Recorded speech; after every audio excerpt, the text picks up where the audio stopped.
is about 60% of the value of all the currency on the planet, and more than half of the dollars reside outside the United States. The reason every country has US dollars is, first of all, that's what central banks use as a reserve currency. Second of all, oil is priced in dollars. So this is the world, and what you see here is that these are the countries that are avoiding the US dollar in trade.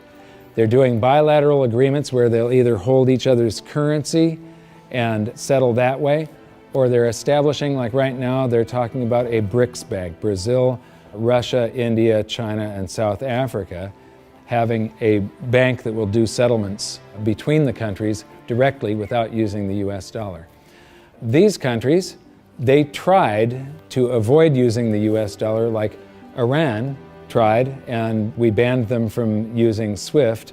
How many here have made wire transfers before? So do you know what a SWIFT number is?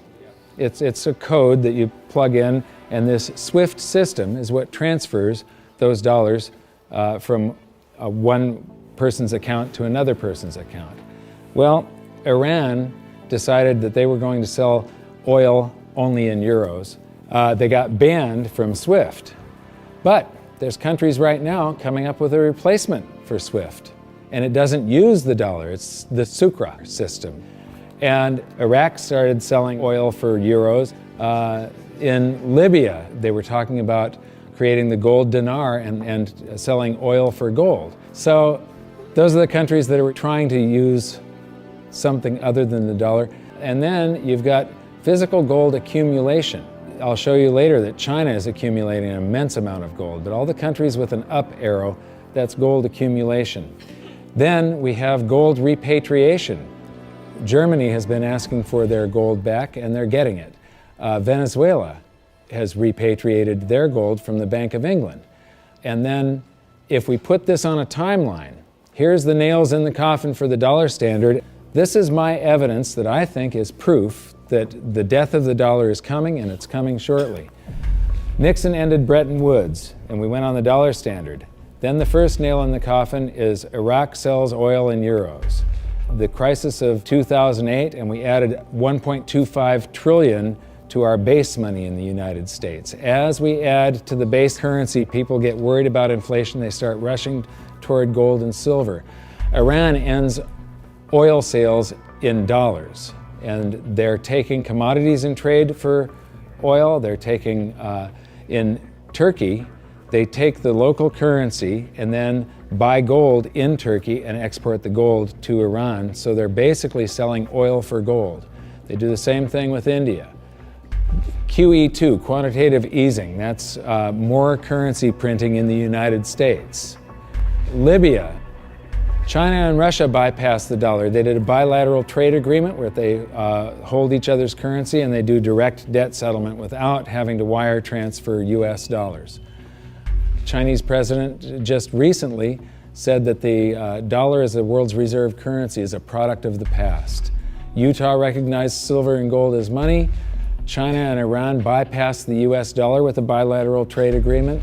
Venezuela repatriates its gold. China and Japan trade directly. India and Japan bypass the US dollar. Russia and Iran trade directly. Iran sells India oil for rupees and commodities. China and Brazil trade directly. Swiss citizens demand gold repatriation.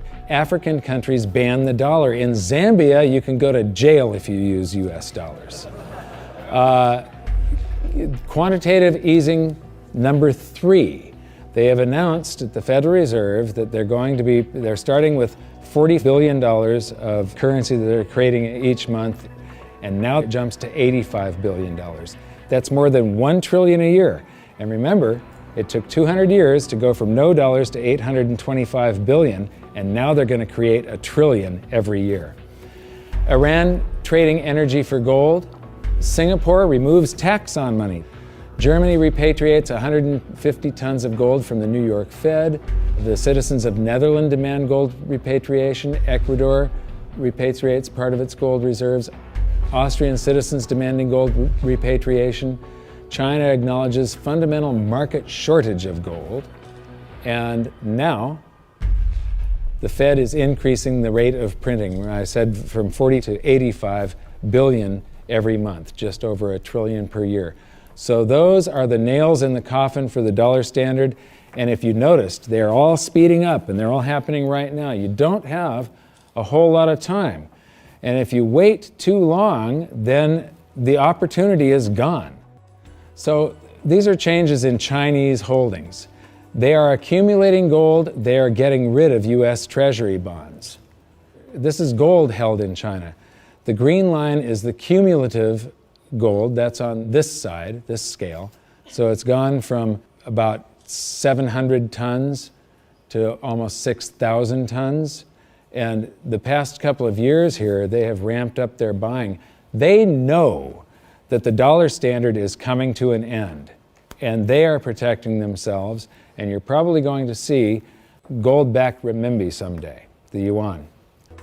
This isn't going to be pretty when it happens. I am not an end-of-worlder or a doomsday guy.